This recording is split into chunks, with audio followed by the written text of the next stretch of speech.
So it's been a hot minute since we had a Snake Eyes appearance in film. Two G.I. Joe movies came out a couple years back, a decade almost at this point now.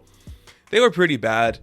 And now it's like, it's the time to reboot again because we're in the thralls of Cinematic University and Hasbro owns a lot of stuff. And one of the things they own is G.I. Joe. So it's the perfect time to make an origin movie based on everyone's favorite G.I. Joe character.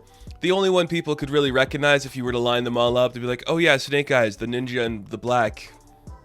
Look, I'm not a big fan of Snake Eyes. I'm a decent fan of G.I. Joe, if you can tell from over here.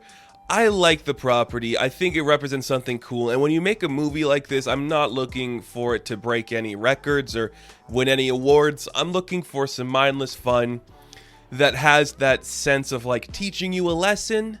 And I think compared to the other two movies, Snake Eyes did that really good because I actually liked this movie.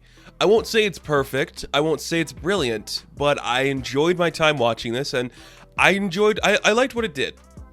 You know, I think it was going for a certain feel, and the feel it was going for might not be what some people were expecting. Like, this was a very urban jungle handheld footage kind of film, especially in like the opening half hour, where a lot of like the action and the beats we saw at the beginning, especially when we were in more like of America, it was really just like this handheld shaky cam footage, and that could be distracting. I know not a lot of people like that. I myself in particular don't like that stuff, but I think that was the style and the aesthetic you wanted to go for. It's like, when we're in America here, it's really weird, it's really shaky, everything's a little jolted and just distorted. But then when we come to Japan, things are looking pretty good, and I think that it balanced those tones really well. It's not a masterpiece of a film, but it doesn't need to be. It's G.I. Joe, it's just Snake Eyes, and it does a good job presenting itself as just being Snake Eyes. Like, the ninja stuff, it looks pretty cool. The world it built up was very satisfying, very engaging. It made sense to me, like, okay, yeah, I understand why this guy gets here, goes there, does this thing. It's a little distorted at times, and like I said too, some of the points happen a little fast.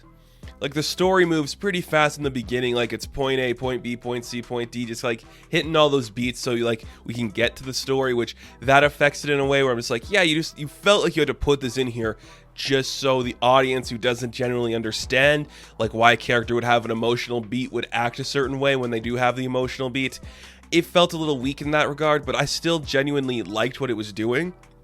I don't think any of that stuff was too bad.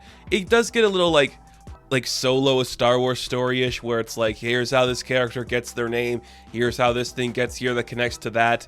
It's kind of easy in that regard, and I think the weirdest part of this to me was that it's supposed to be an origin story, but the Joes and Cobra already exist, and I'm like, that's a little weird. Like, you say origins, and I know Snake Eyes like the only cool one, like for some people, so it just seemed weird to me, like, you already established the Joes exist in this universe, but we're seeing how Snake Eyes gets there. It's weird. It's a weird thing. This movie's interesting. Like, I think about moments in it and I'm like, man, they really went for like this stylized version of ninjas, and the fighting looks really cool. I know some people might have problems with the fighting. I think it looked really nice. Like, they managed to capture the right tones for everything they were going for. When we were in California, it's the shaky cam, everyone's just like beating each other up really fast and loose. When we go to Japan, it's a little more like Crouching Tiger, Hidden Dragon aesthetic. People are flying, doing some crazy stuff. It does delve into the world of mysticism a little more than I was expecting. Like, there's some like ideas presented here, I'm like, this is not what I remember from G.I. Joe, but then again, I don't remember enough to say it's not something that we've seen in there when it goes into the realms of magic. I don't know if that's like a G.I. Joe thing that is or isn't. Like, I know enough about Joes, but I've never read all the comics, I've never like seen all the cartoon. I've seen the Channing Tatum movies and I've seen some of the cartoon, but I don't know. So I mean, I'm not upset about that. I think it works fine for what this movie was presented, and it did okay. Now, let's talk about some of the actors in this, because we've got some heavy hitters in here. Henry Golding, the sexiest man of all time, is Snake Eyes. And it's interesting what they make Snake Eyes do in this movie, because if you're actually watching the way the story turns out, Snake Eyes is the villain throughout most of this movie. It's kind of like the last 20 minutes that he's actually a decent guy, but every action and decision he takes is the action and decision a villain would take. it's weird to me. Like, this is the movie we're establishing Snake Eyes in, and he's the villain. He's like the asshole throughout most of it, doing the wrong thing, pursued by a thing that's different. And I'm like, this is a bold choice, and the resolution of that doesn't always pay off. And I just think, I'm like, yeah, that's weird. But it's Henry Golding. He made it work. He did an all right American accent. I'm not going to complain about it. Did better than some guys. Andrew Koji is in here as Tommy. I actually like this guy. I really liked... I just like Andrew Koji. I think he's a fantastic actor. And I've always been a fan of Storm Shadow. Like, that guy has just been... Him and Baroness are like my two favorites in all of the G.I. Joe lore. We'll get to Baroness in a bit here. I just like the way he handled the story. And if you are watching the movie, he's like the only decent guy. He's like the one nicest dude who wants to honor his family and do the right thing, but everything around him just gets turned upside down because this guy he trusts turns out to be the bad guy, and that's Snake Eyes. And I really like that. He also delivers. He's also the butt of the joke. Well, it's not even a joke, but I'm just like, this is a dumb piece of dialogue that I absolutely adore, setting up that we know who this character will be. There's a scene where he's talking to Akiko. I love it. And she's like, oh, you got that look in your eye. The shadow before the storm. Nobody's ever said that before, and it's a terrible line. But they said it in here because you know he's going to be Storm Shadow. The shadow before the storm. What? There's no... Oh, it's so silly and dumb. But I like it. I like it. I love the chemistry between Henry and Andrew. It works really well. You believe that there's like a tension between them, that there's like this brotherly bond that they connect with and then push aside. It's a little like...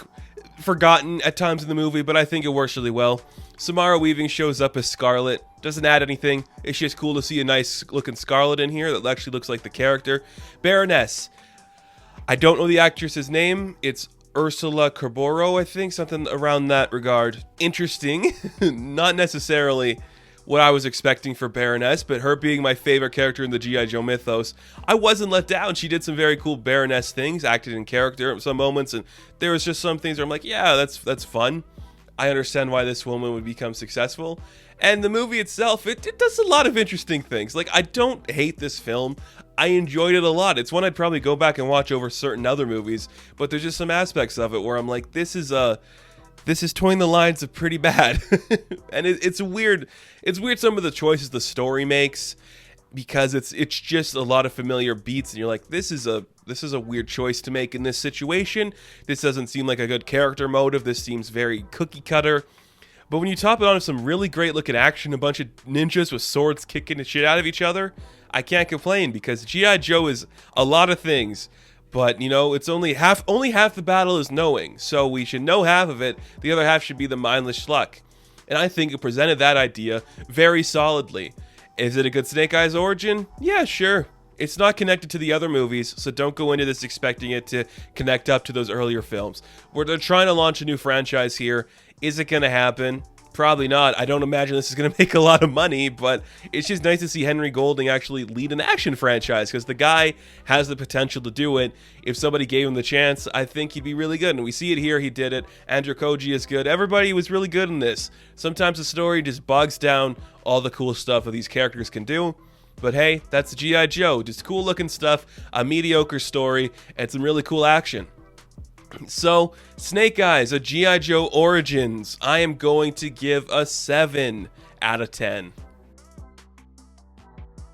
Now, thank you guys for watching this review. Be sure to like and subscribe to the channel. As always, you can check me out on Instagram, TikTok, and Twitter, and I will catch you in the next one. Have fun, stay safe, good luck.